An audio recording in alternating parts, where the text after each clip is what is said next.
जय श्री कृष्ण, जय श्री कृष्ण। जय श्री कृष्ण बाबू। Hello hello hello. ओहो, ये घड़ी है, घड़ियाल नहीं जो इसमें नजरे गड़ाए बैठे। चैन से नाश्ता तो करी लो ना तुम्हें। बाबूजी, ये ऑटो वाला तो गयो गया, पर लेकिन उसको रोक के रखने के लिए बोला था ना। तो नीरज को डिलीवरी लेके भेजने गए। आज का दिन ही खराब है, जा यहाँ से जा। शू डिलीवर करવું છે? अरे वो पन्नालाल सेठ के हीरे हैं? मुंबई में जवेरी बाजार में डिलीवर करने, वो नीरज को भेजने गए ना। अरे हाँ, उसका वो रिसिप्ट है ना, फटाफट साइन कर दो। हाँ भले आपो।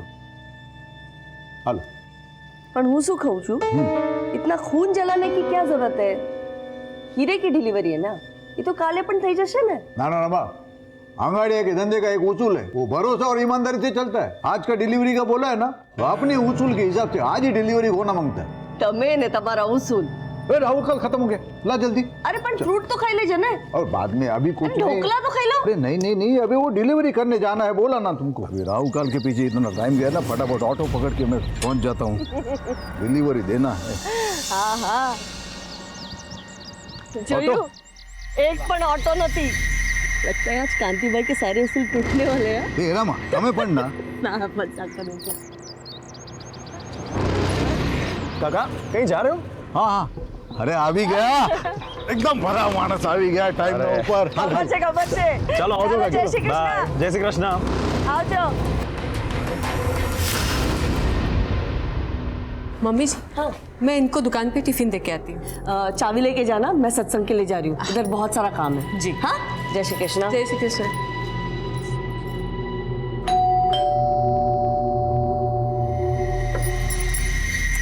अरे हेतल, जय श्री कृष्ण मम्मी जी। कितनी देर लगा दी तूने? मम्मी जी मैं तो पहले ही आ गई थी, बस बाबूजी के जाने का इंतजार कर रही थी। सब छोड़, डॉक्टर ने क्या बोला? माँ जी डॉक्टर ने कुछ और टेस्ट कराने के लिए बोले हैं, थोड़े और पैसे लगेंगे। કેટલા જોઈએ છે? करीब 5,000। आले। थैंक यू मम्मी जी। पागल।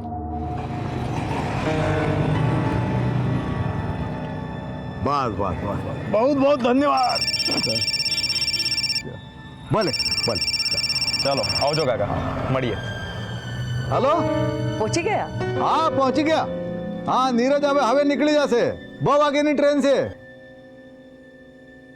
जय कृष्ण हार्दिक। जय श्री कृष्ण काका। जय कृष्ण। जय श्री कृष्ण।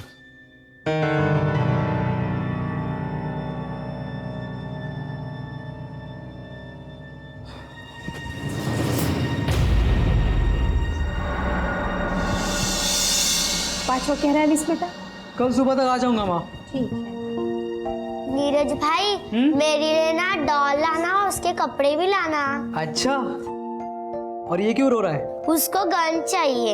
ठीक है, सब ले आऊंगा। चलो मुझे अभी बहुत लेट हो रहा है, मैं निकल। बेटा संभाळीने जजे। जय श्री कृष्ण काका। जय श्री कृष्ण। जय श्री कृष्ण बाबूजी। जय श्री कृष्ण। तू क्या कर रही है यहाँ? मेरे कॉलेज वाले ना पिकनिक पर जा रहे हैं, तो मुझे कुछ पैसे चाहिए थे।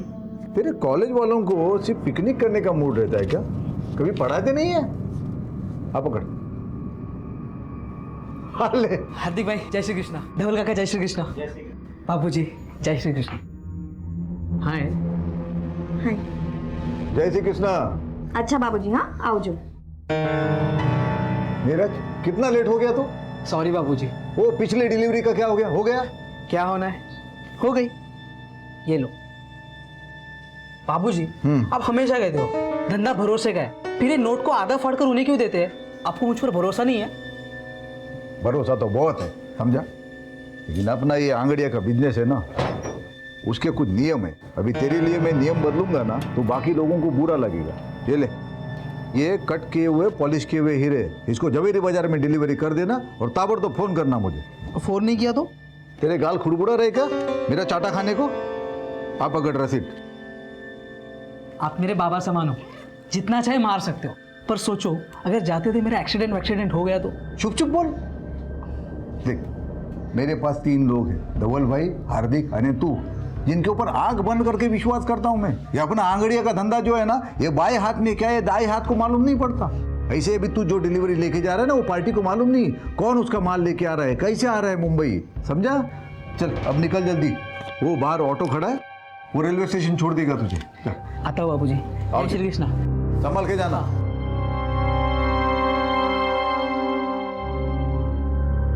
काका सूरज स्टेशन लेके चलो। हाँ ठीक से। एक काम करो, ट्रेन के लिए बहुत टाइम है। हाँ आप नवागाम लेके चलो। अच्छा ठीक से। हाँ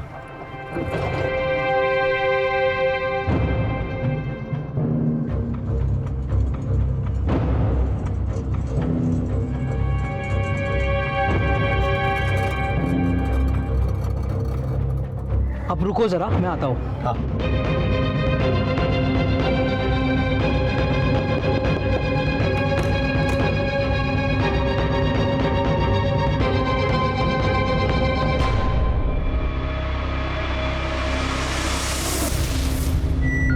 भैया सूरज स्टेशन लेना।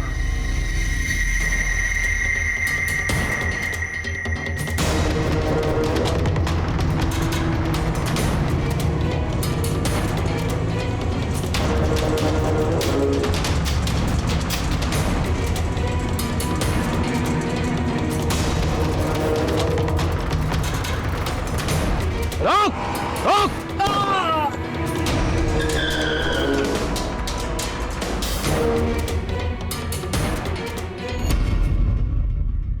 भरोसा एक छोटा सा शब्द है, पर इस छोटे से शब्द पर पूरी जिंदगी टिकी हुई है।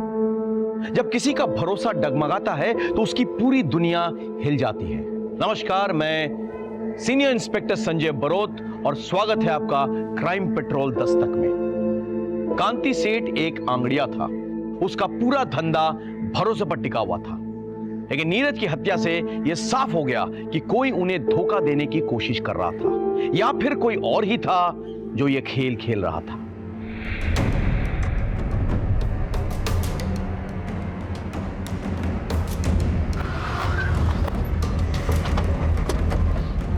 सर 2 गोली मारी गई है, ऑटो वाला फरार है।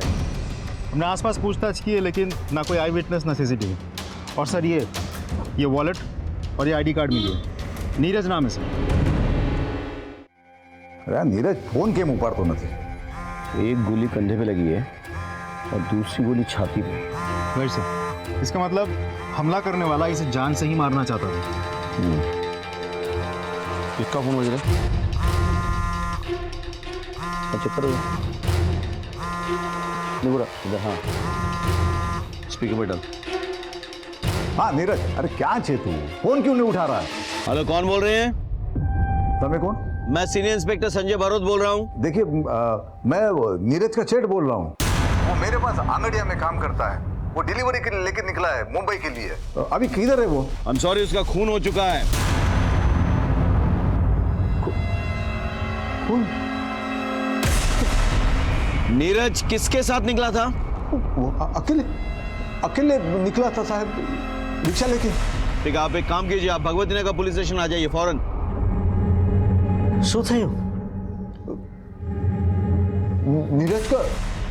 नीरज का किसी ने खून कर दिया।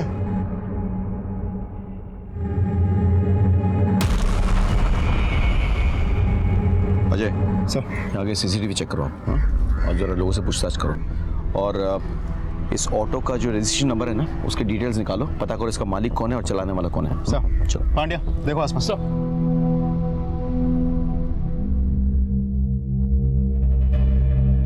खोलो।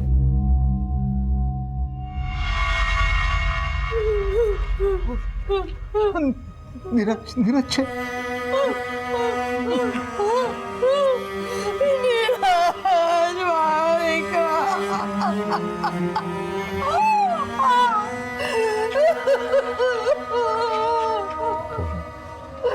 इस बात कर लीजिए। नीरज कहाँ जा रहा था? सर वो हीरे की डिलीवरी देने जा रहा था। उसने किसी से कुछ कहा था इस बारे में? किसी को घर पे किसी से? हमें नहीं पता था साहब कि हीराप्पा नु काम करे छे। हमें तो ऐसा ही पता था कि वो एक कुरियर कंपनी में काम कर रहा है। आज इनकी वजह से और इनके धंधे की वजह से हमारा छोकरानो जीव गया। अब चलिए वहां से, आइए। लूट और मर्डर का मामला लगता है। किस किस को पता था कि नीरज के पास हीरे हैं? बीजू तो मारा બે ખાસ આદમી છે, ધવલ અને હાર્દિક, અને મારી પત્ની રમા। अंगाड़ियाનું बिजनेस છે वो तो उसी के नाम से चलता है, तो उसको तो सब पता रहता है। और कोई? और कोई नहीं।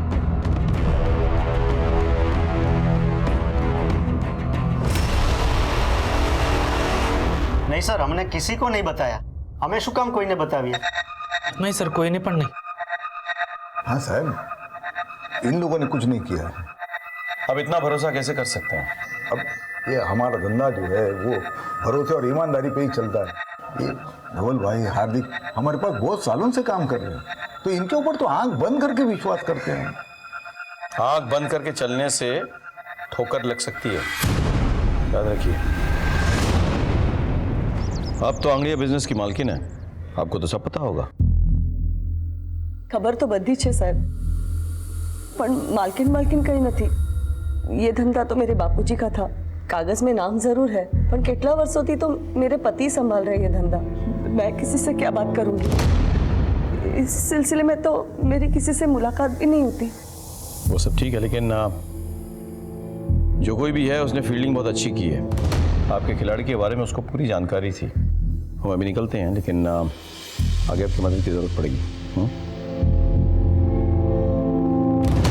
क्या फटाफट ले आओ सब। सर, जहाँ नीरज का मर्डर हुआ था वहाँ आसपास हर जगह हमने चेक किया, लेकिन कोई सीसीटीवी लगा हुआ नहीं। अजय, बहुत प्लानिंग के साथ ये लूट और मर्डर किया गया है। किसी को अच्छी तरह से पता था कि नीरज के पास वो हीरे हैं। उसका ऑटो जब किसी सुनसान जगह पे पहुंचा तो उसे गोली मारकर वो हीरे निकाल लिए। सर, ऐसा भी तो हो सकता है इन सब में वो ऑटो वाला भी शामिल हो। करेक्ट, ढूंढो उसको, उसका मिलना बहुत ज़रूरी है। सर,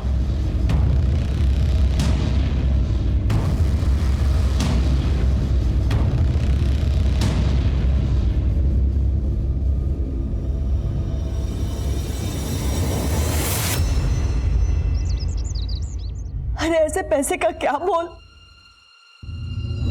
जो किसी की जान नहीं बचा सकता। हमें बस इसके बाद आप अंगड़िया का धंधा नहीं करेंगे। रमा, શું વાત કરો છો? रमा, अंगड़िया मेरे लिए सिर्फ काम नहीं है, ये विरासत है। और याद है ना, तुम्हारे पिताजी ने मरते वक्त मेरे से कसम ली थी कि उनके धंधे को मैं ईमानदारी से बढ़ाऊंगा। वो बढ़ाया मैंने। अरे पर कोड़ा बाटे जाननी जोखिम कर सकता मैं। आपका एक भी बेटा इस काम को आगे नहीं बढ़ाने वाला। बेटे नहीं आने वाले तो अब हमारी शू गलती है? मैंने कोशिश की थी बड़े बेटे को धंधे में लाने की। क्या किया उसने? गपला किया, नाम खराब किया मेरा। आस्तीन का साथ निकला वो। पर હું મારા નાના દીકરાને આ ધંધામાં नहीं लाવીશ। ये धंधा मेरे नाम पे है ना, तो धीरे धीरे ये धंधा मैं धवल और हार्दिक को सौंप दूंगी। पर इस धंधे की मनुष्यत मैं इस घर में नहीं आने दूंगी। मेरे को मेरा पैसा चाहिए। मारा हीरो शू? अरे मेरे 25 लाख का क्या होगा? शर्म नहीं आती पन्नालाल से पैसा मांगते हुए? तुम्हारे हीरो के चक्कर में मेरा आदमी मारा गया। मेरे को मेरा पैसा चाहिए किसी भी तरह से, नहीं तो उसके बाद में जो होगा मेरी कोई जवाबदारी नहीं होगी।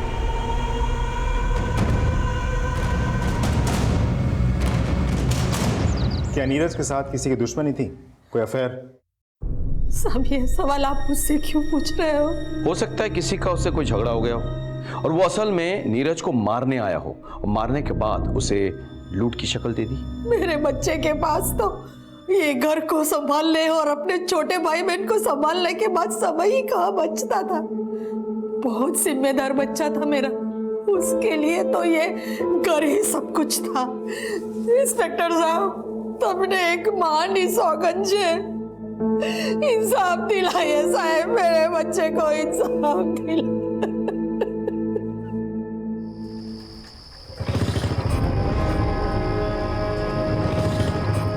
कौन है तुम लोग? ये क्या कर रहे हो?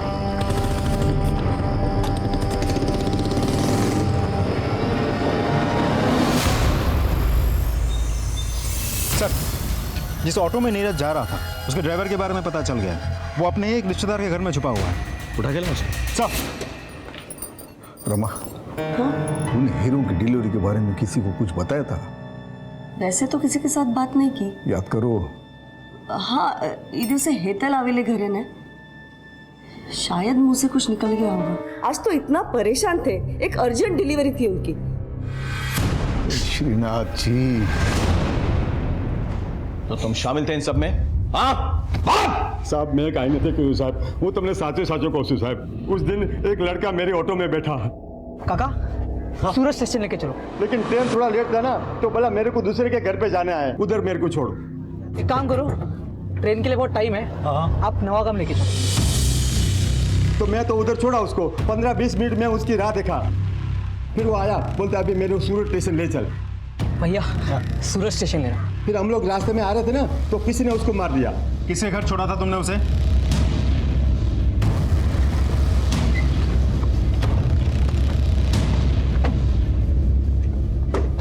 आप नीरज को जानती हैं? हाँ जी सर, बचपन से जानते हैं एक दूसरे को हम। वो कल आपसे मिलने आया था। आया था सर। उसकी बदकिस्मती थी कि मुझसे मिलकर जाने के बाद किसी ने उसकी जान ले ली। काश कि वो यहाँ ना आया होता, सीधा स्टेशन चला जाता तो बच जाता सर। वो क्यों मिलने आया था कल आपसे? सर वो मुंबई जा रहा था, मेरा मायका भी मुंबई में ही है, तो बस पूछने आया था कि घर वालों के लिए कुछ सामान लेकर जाना है या वहां से कुछ लाना है। कांति सेठ को जानती हैं आप? वो मेरे ससुर जी है, मैं उनकी बड़ी बहू हूँ।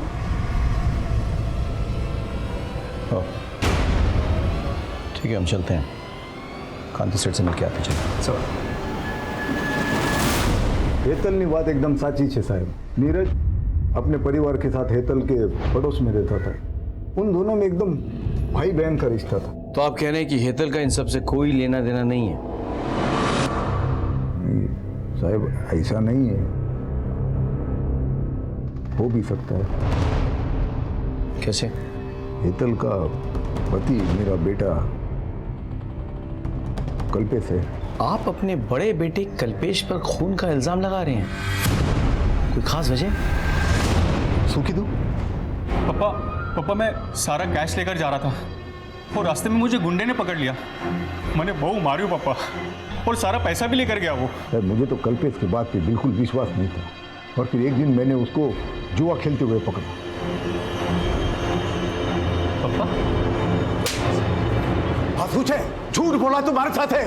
हाँ आप पैसा भाड़ा मेहनत ना पैसा छे, अपना धंधा ना पैसा छे, और अपना धंधा भरोसे पे चलता है। लोगों का भरोसा तोड़ के बाप का नाम मिट्टी में मिलाना चाहता है तू।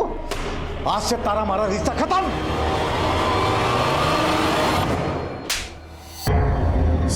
सर मैंने नहीं खबर सर, मैं मानता हूँ मेरे से एक बार गलती हुई है और उसकी सजा आज तक भुगत रहा हूँ सर, लेकिन वो साचो को इस बार मैंने कुछ नहीं किया सर। सच बोल। सर मैं सच बोल। यकीन मानिए सर। देख अगर सब सच बोले, उन्होंने कुछ नहीं किया साहब।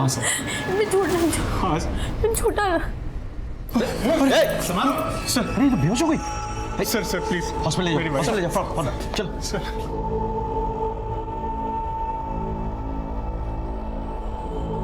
इनका कोई रिश्तेदार है यहाँ पे? नहीं, फिलहाल तो अभी कोई नहीं है। वैसे हुआ क्या डॉक्टर साहब? ये माँ बनने वाली है। ठीक है, आप एक नंबर नोट कर लीजिए, 444। क्या हेतल मां बनने वाली है? भाई कपाल ने मेरी सुन ली। वकील साहब, कल्पेश की जल्द से जल्द जमानत करवा दो।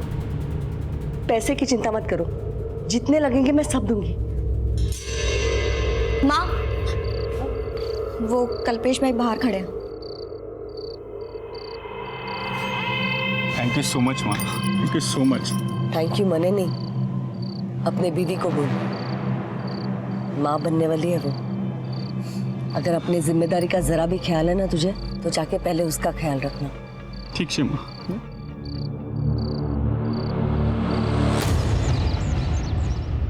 सर फॉरेंसिक डिपार्टमेंट ने आपको नीरज मर्डर केस की डिटेल्स मेल किया है, मेल चेक कीजिए सर।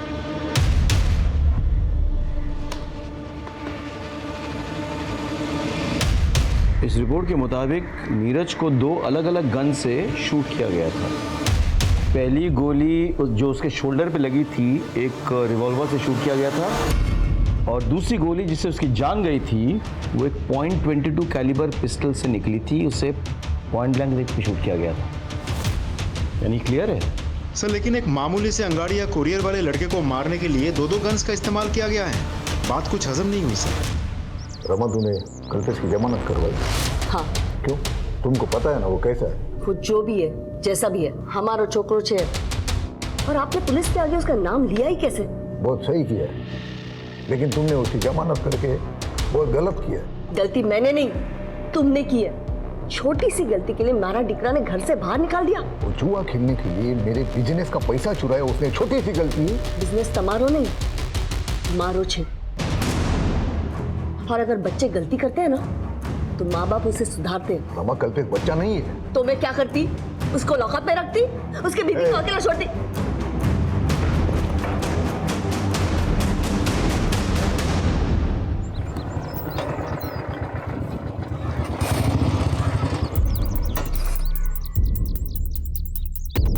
क्या सेठ, क्या समझा था? अपने बाप का पैसा हजम कर जाएगा? पन्नालाल सेठ का पैसा वापस कर। ये देख, तेरी बेटी का दुपट्टा। अभी तो ये दुपट्टा उतारा है, अगर पन्नालाल सेठ का पैसा वापस नहीं दिया ना तो अगली बार कुर्ता उतारूंगा, समझा?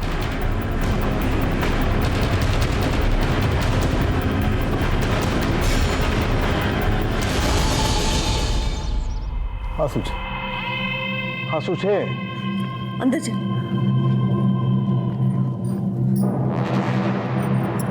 उसको कहूँ छू, उसको सारे पैसे दे दो ना, झंझट खत्म हो जाएगी। आखिर अपने बेटी का सवाल है। ये पन्नालाल की धमकियों से डर के मैं अपने धंधे के उसूल नहीं बदलूंगा, कभी नहीं।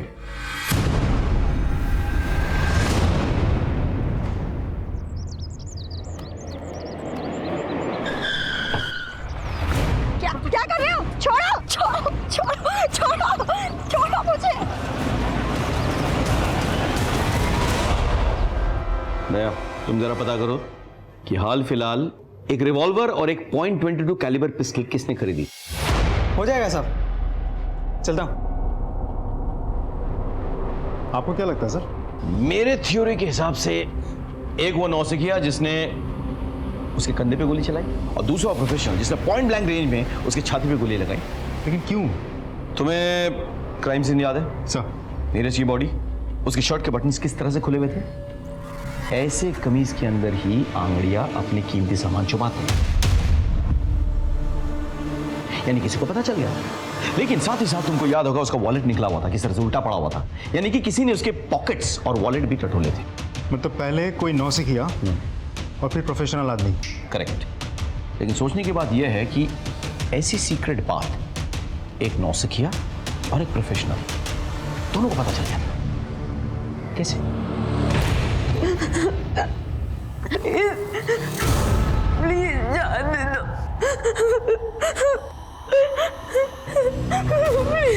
जाने दो। चुप, बिल्कुल चुप। प्लीज जाने दो।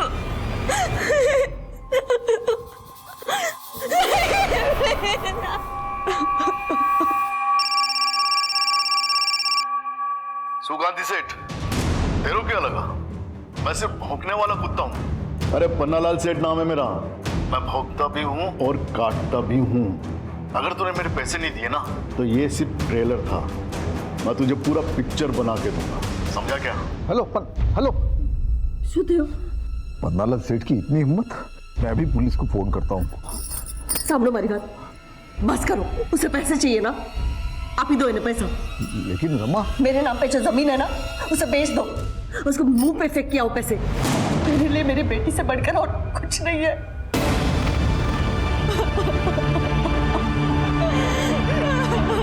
अक्सर लड़कियों के साथ हुए मोलेस्टेशन, छेड़खानी, यहां तक कि बलात्कार जैसे संगीन अपराध में भी लोग पुलिस तक नहीं आते। यह सरासर गलत है। अगर पुलिस को अपराध के बारे में पता नहीं चलेगा तो वो अपराधियों तक कैसे पहुंचेंगे, कैसे उन्हें सजा दिलवाएंगे? कांति सेठ और रमाबेन ने भी पारुल के मोलेस्टेशन के बारे में पुलिस को नहीं बताया। उधर नीरज के मर्डर केस में किसी के खिलाफ हमें कोई सबूत नहीं मिल रहा था। हम इन्हीं चीजों में उलझे हुए थे कि अचानक कुछ ऐसा घटा जिसने इस केस की दिशा पलट दी।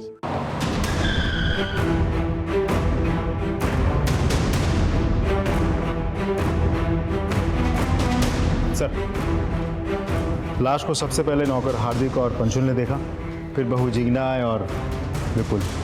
मैंने ही आप लोगों को फोन किया। पूरी जगह को देखकर ऐसा लग रहा है जैसे किसी ने कुछ भी टच तक नहीं किया है।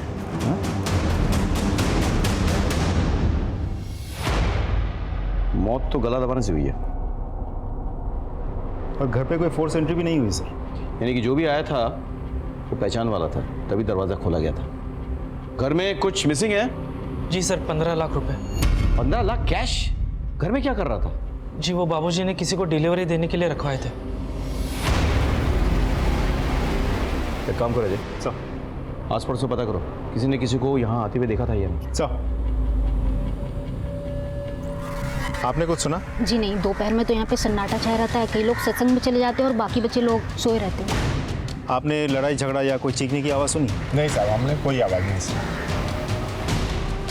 ठीक सर, हम दोपहर को यहाँ आए थे रमाबेन के साथ सत्संग में जाने के लिए, लेकिन दरवाज़ा लॉक था, तो हमें लगा कि वो सत्संग में होगी, इसलिए हमें जता रहा। पारुल कहाँ है? बाबूजी और पारुल अहमदाबाद गए हैं। एक बात बताइए, ये हार्दिक और पंशुल पे आपको कोई संदेह है? मतलब ये दोनों भी तो मर्डर कर सकते हैं ना? नहीं साहब, आ बनने तो भरोसा ना मानसो छे। भरोसे वाला हाथ ही सबसे पहले पीठ में छुरा भोगता है। अजय, इन दोनों को थाने ले आओ और पोस्टमार्टम के बाद बॉडी सौंप दो फैमिली को। साहब, गांधी सेठ कल देर रात तक ऑफिस में ही थे। ये राहु काल शुरू होता ना इटला माटे, पर फिर आज मुंबई में 15 लाख रुपए भिजवाने थे, तो पैसा लेकर सेठ घर पे चले गए क्योंकि दुकान में नहीं रख सकते ना, और हम भी साथ में थे साहब। रमा 15 लाख से कबाड़ में रख देना और तुम लोग कल दोपहर के बाद आ जाना। कल सुबह मैं अहमदाबाद जा रहा हूँ डिलीवरी के लिए, तो शाम तक लौटूंगा। कल 11 से 3 बजे तक राहु काल है, तो उसके बाद आ जाना और ये कैश लेके जाना। जी बाबूजी। ठीक है बाबूजी। जय श्री कृष्ण। जय श्री कृष्ण। और फिर हम जब 2:15 बजे घर पहुंचे तो तुम दोनों के मुताबिक कांति सेठ अपनी बेटी पारू को लेकर अहमदाबाद गए डिलीवरी के लिए? हाँ, अबे ये आंगड़िया कब से अपनी बेटी को लेकर जाने लगा डिलीवरी के लिए, बताना। तकलीफ हो रही है क्या? नहीं सर, कहीं नहीं। एक मिनट खड़े हो जा, बैठ। मुझे चेक करो जरा। खड़ो जा, खड़ो।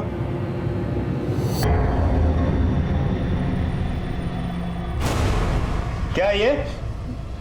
सर ये कहाँ से है? सर गांधी सेठ ने दिया था। बाबूजी बंदूक? खबर से मने अपने धंधे में आज तक हमने गन वन कभी रखा नहीं था, लेकिन तुमने देखा ना नीरज के साथ क्या हो गया। सेठ ने दिया था? सच में सर? हाँ, इलीगल आर्म्स लेके घूमते हो? हो सकता है 15 लाख की लालच में रमाबेन की हत्या तुम दोनों ने की हो। नहीं सर, हमने। अजय, बंदूक जब्त करो, ठीक से पूछताछ करो। सर कुछ नहीं किया।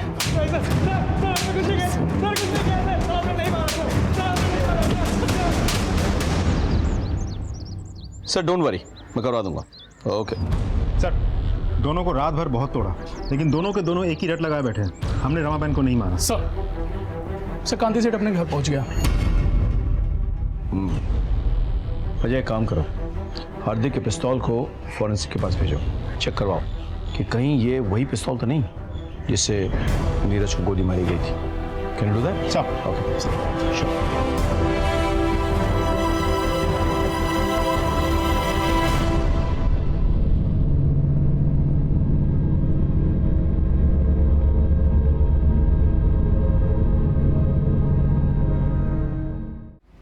आपको किसी पे शक? नहीं सर। 15 लाख की लूट हुई है। आपको नोटों के सीरियल नंबर्स कुछ पता है? जी, ये नोट के नंबर हम लिख के रखते हैं, वो धवल भाई को पता है। Serial number? 1 minute sir. हाँ ये रहा, B325 थी G927। ये पैसे आपने दिए थे डिलीवरी के लिए? हाँ सर, हमने दिए। इसी सीरियल नंबर के नोट्स थे? Yes sir. Serial number confirm कर लिया है, इसी नंबर के नोट्स थे। गुड। एक बात बताइए, हार्दिक को गन आपने दी थी? जी। कहाँ से मिली है गन आपको? एक आदमी है, वो सप्लाई करता है। कौन आदमी? सलाउद्दीन। सलाउद्दीन के बारे में पता करो और इन नोटों के जो सीरियल नंबर्स हैं ये हर जगह सर्कुलेट करो। सर आप अहमदाबाद गए थे ना डिलीवरी के लिए? अपने साथ अपनी बेटी पारुल को क्यों लेके गए थे आप? वो उसके बुआ के घर छोड़ने गया था अहमदाबाद में। कोई खास वजह? मैं आपसे कुछ पूछ रहा हूँ।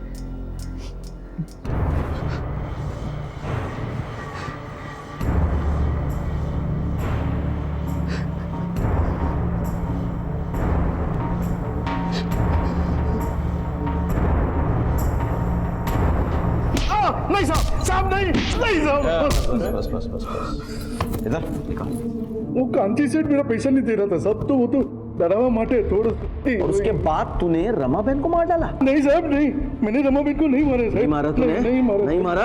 इसकी इतनी धुलाई करो कि इसके मन का मैल धुल जाए। बस नहीं साहब नहीं, छोड़ दो साहब छोड़। सर हमने सलाउद्दीन के अड्डे पर छापा मारा लेकिन वो फरार है, अड्डे पर कोई नहीं मिला सर।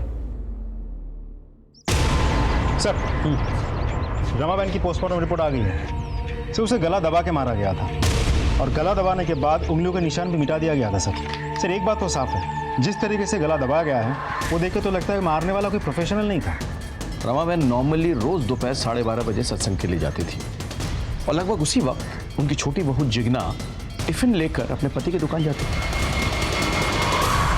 जी सर, मैं उस दिन भी करीब 12:30 बजे निकली थी, लेकिन मम्मी जी किसी का इंतजार कर रही थी, शायद पंशुल और हार्दिक का। तो आप पहले से जानती थी कि कोई पैसा लेने आने वाला है? नहीं सर, मने नहीं खबर। मुझे तो अभी पता चला जब ये सारी बातें सुनी। मम्मी जी ने भी मुझे कुछ नहीं बताया था। मैं माँ के बगैर क्या करूंगा? हर कदम पर माँ ने मेरा साथ दिया था। माँ ने मेरे लिए नया टिफिन खरीद के उसमें मेरी पसंद के छोले बना कर दिए थे। किसने सोचा था कि वो आखिरी बार। सर कुछ समझ में नहीं आ रहा है कि दोनों केसेस एक दूसरे से जुड़े हुए भी हो सकते हैं, अलग अलग भी। अलग अलग हो सकते हैं लेकिन मोटिव एक ही है, पैसा। पहले वाले केस में भी एक किलर नॉन प्रोफेशनल था और दूसरे में भी। तुमने घर वालों को ट्रैक किया है ना? ट्रैक किया सर, लेकिन कुछ सस्पिशियस नहीं मिला, सब कुछ नॉर्मल है।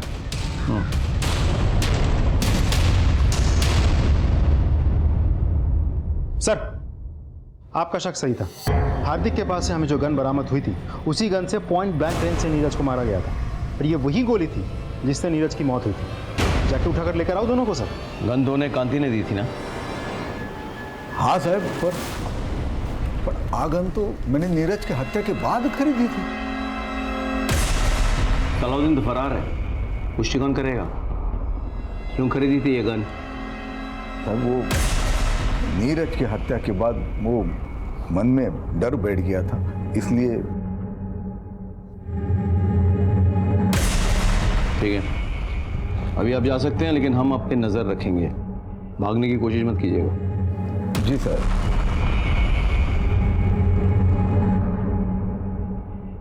सर इस कांति पे शक है?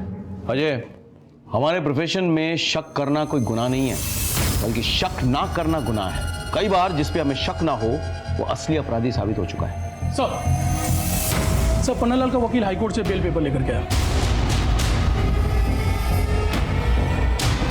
जाने दो उसे, लेकिन उसमें नजर रखना और कॉल रिकॉर्ड चेक करना। सर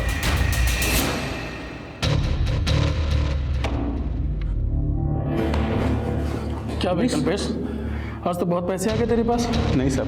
लेके चलो इसको।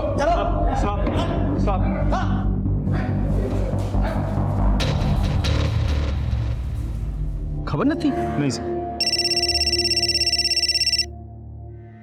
हाँ बोलो। सर हमने एक जुए के अड्डे पर छापा मारा है। यहाँ पर हमें उसी सीरीज के नोट्स मिले हैं जो कांति सेठ के घर से गायब हुए थे। सारे जुआरी पकड़े गए? Yes sir. सबको उठा के ले आओ और अड्डे के मालिक को भी ले आओ। ठीक है सर।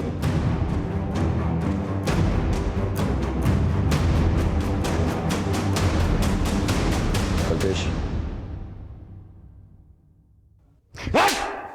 सर मैंने नहीं मारा अपनी माँ को। नहीं मारा? नहीं सर। ये पैसे कहाँ से मिले? पैसे ये सीरियल नंबर चेक किए जा चुके हैं। बोल। सर ये तो वो पैसे जो माँ ने हितल को दिए थे सर, और हितल ने मुझे दिए। अच्छा? हाँ सर, सच कह रहा हूँ। हितल को बुलाओ, लेके आओ उसको। जी ये सच बोल रहे हैं। मैं गई थी उस दिन माँ जी के घर, अरे वाह चिकना, बड़ी अच्छी खुशबू आ रही है। कड़ी बना रही हूँ। अच्छा मम्मी जी कहाँ है? हाँ, जय श्री कृष्ण मम्मी जी। હેતલ બેટા કેમ છે? सारू छू मम्मी। ને તબિયત તારી? नहीं मम्मी, एक्चुअली डॉक्टर ने कुछ टेस्ट करवाने के लिए बोले हैं, तो थोड़े पैसे चाहिए थे।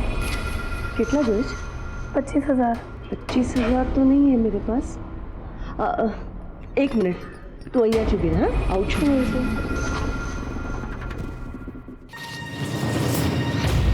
25,000। थैंक यू मम्मी जी। तेरे बापूजी ने 15 लाख रखवाए थे मेरे पास डिलीवरी के लिए, उसमें से निकाल के दे रही हूँ। पर मम्मी जी बापूजी को पता चला तो? अब मैं सत्संग जा रही हूँ ना, तो आती वक्त एटीएम से निकाल दूंगी और रख दूंगी इसमें। और वो पैसे लेके मैं वहाँ से चली गई। ये बात तुमने हमें पहले क्यों नहीं बताया? मैं डर गई थी सर, मुझे लगा कहीं आप लोग मुझ पर और मेरे पति पर ही शक न करने लगे। झूठ बोल के तुमने हमारा शक और गहरा कर दिया है। अब मैं बताता हूं तुमने क्या किया और कैसे किया। घर में 15 लाख कैश है, ये तुमने अपने लालची पति को बताया। फिर इसने तुम्हारे साथ मिलकर अपनी माँ की हत्या कर डाली और वो सारे पैसे हड़प लिए। नहीं सर, मैं सच बोल रही हूँ, वो पैसे मुझे माँ जी नहीं दिए थे, हमने कुछ नहीं किया है। प्लीज सर विश्वास कीजिए। सच और झूठ का तो पता चल जाएगा। जाओ जाके इनके घर की चेकिंग करो, देखो सारा पैसा जुए में खर्च कर दिया या कुछ कैश बाकी है। जाओ।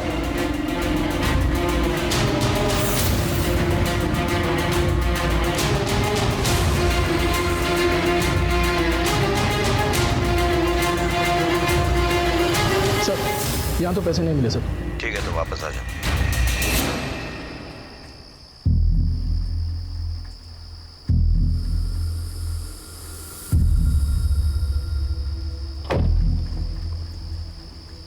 हेलो सलाउद्दीन भाई, हाँ તમારું પૈસો हिसाब साफ થઈ ગયો। ठीक। ए भाईला पुलिस पकड़ो से।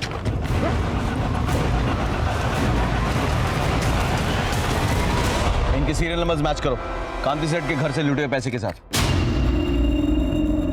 नहीं सर, ये अलग नंबर के नोट्स हैं। आयुषो? Yes sir. डालो दोनों के अंदर। ले जाओ। ठीक है ठीक है ठीक है ठीक है। साहब मैंने सलाउद्दीन से 25 लाख रुपए लिए थे साहब, और अगले हफ्ते नोटबंदी हो गई साहब, तो मेरा सारा पैसा डूब गया। और ऊपर से सलाउद्दीन ये मेरे को रोज धमकी देता था, पैसा वापस दे पैसा वापस दे। साहब मैं पैसा कहाँ से लाता साहब? साहब मैं पहले ही समझ गया था, ये सीधे सीधे मेरा पैसा तो देंगे नहीं। तो सर हम दोनों ने मिलकर एक प्लान बनाया। अब पन्ना लाल ने कांति को 25 लाख के हीरे दिए थे, तो हम दोनों के बीच बात ये तय हुई कि जो हीरा लेने आएगा, डिलीवरी देने जाएगा, उसको हम मार देंगे, उसको लूट लेंगे और कांति सेठ से भी हर्जाना वसूल करेंगे। लेकिन जब तक हम नीरज को मारते उससे पहले ही वहाँ कोई और पहुँच गया और उसने उसको गोली मार दिया। और उसके बाद तुमने रमाबेन को मार डाला और 15 लाख रुपए ऐंठ लिया। नहीं, रमाबेन को हमने नहीं मारा साहब, 25 लाख रुपए तो रमाबेन ने हमको दिए थे। पन्नालाल सेठ, मैंने अपनी पुश्तैनी जमीन बेचने को दी है, इन्हें बिना बताए हुए कि इसके बानू के 25 लाख हैं। मेरी बेटी को और मेरे परिवार को तंग करना बंद करो अब।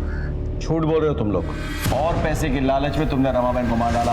नदी सर नदी। नीरज की खून की गुत्थी तो सुलझ चुकी थी, लेकिन रमाबेन के मर्डर की गुत्थी को हम जितना सुलझाने की कोशिश करते वो उतनी उलझती जा रही थी। हम एक डेड एंड पर पहुंच चुके थे, पर इतना तो पक्का था कि इन सब में कोई और भी शामिल था, जिसने नीरज पर भी पहली गोली चलाई थी। मुझे यकीन था कि उसी ने रमाबेन की भी हत्या की। साहब आजा, बड़ी देर कर दी आने में। आप साहब अच्छे काम में वक्त तो लगता ही है ना। कुछ पता चला? हाँ साहब, जिन गन से नीरज पर गोलियां चलाई गई थी ना, उनमें से एक गन तो सलाउद्दीन के आदमी ने खरीदी थी। और दूसरी गन। सर ये सब कुछ थोड़ा अजीब नहीं लगता आपको? स्टेप बाय स्टेप चलते हैं। देखो, कांति सेठ के बयान के मुताबिक वो वारदात से पहले वाली रात अपनी बेटी पारुल के साथ अहमदाबाद गए थे डिलीवरी के लिए, और पारुल को अपने रिश्तेदार के घर छोड़ने के लिए।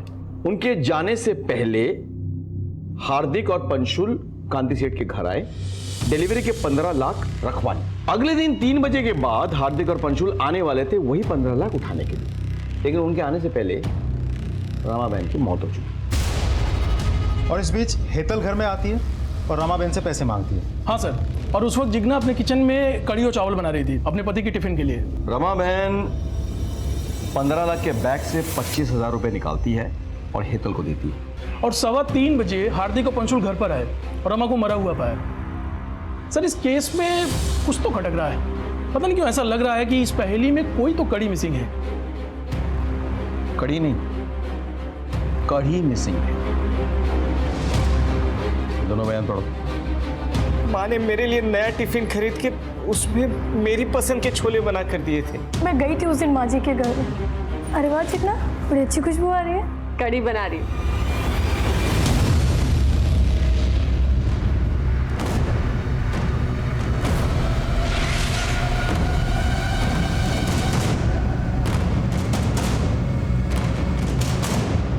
अपने आप सब कुछ उगलोगे या पुलिस वाला तरीका अपनाएं?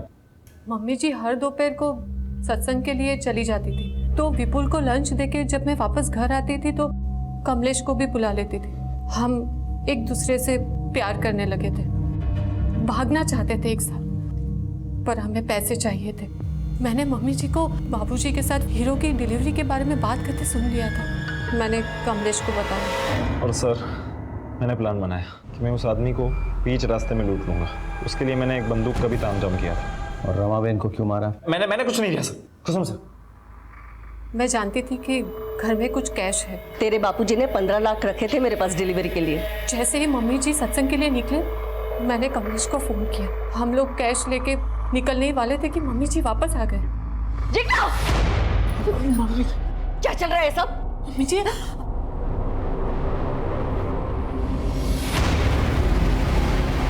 तुम दोनों ने पैसे चोरी किए? इसका मतलब उस दिन तूने मेरी सारी बातें सुन ली थी ना?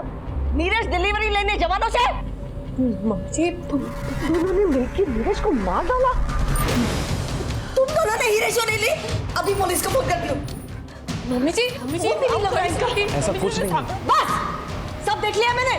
ना बड़ा धोखा, छोड़ूंगी नहीं तुम दोनों को। बोले बेन, जय श्री कृष्ण रमा बेन, क्या सत्संग में नहीं चलना है? बहन उसे माफ कर दीजिए, उसने कुछ नहीं किया बहन। अरे इसी ने सब कुछ किया है। बच्चा लाने तुम्हारी लड़की। उसे कड़ी से कड़ी सजा दो। हमारी बेटी ऐसा नहीं कर सकती।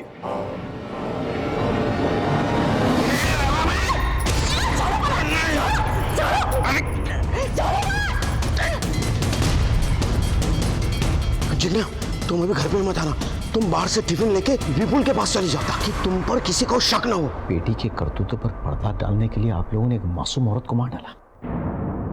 जिग्ना के माता पिता को रमाबेन के हत्या के आरोप में गिरफ्तार किया गया और उन्हें सजा भी मिली। कांति सेठ की जिंदगी और बिजनेस में बस एक ही उसूल था, भरोसा। लेकिन दोनों ही जगह उन्हें सिर्फ धोखा ही मिला। पन्नालाल ने सलाउद्दीन के साथ मिलकर नीरज की हत्या की और कांति सेठ को बिजनेस में धोखा दिया। वहीं जिग्ना की वजह से रमाबेन की जान चली गई। लेकिन सवाल यह उठता है कि क्या कांति सेठ और रमाबेन को इस बात की जरा भी दस्तक नहीं मिली? मैं सीनियर इंस्पेक्टर संजय बरोत आपसे विदा लेता हूं। फिर मिलेंगे एक नए केस के साथ। तब तक सतर्क रहिए और देखते रहिए क्राइम पेट्रोल दस्तक। मकसद बताना नहीं बल्कि बचाना है। जय हिंद।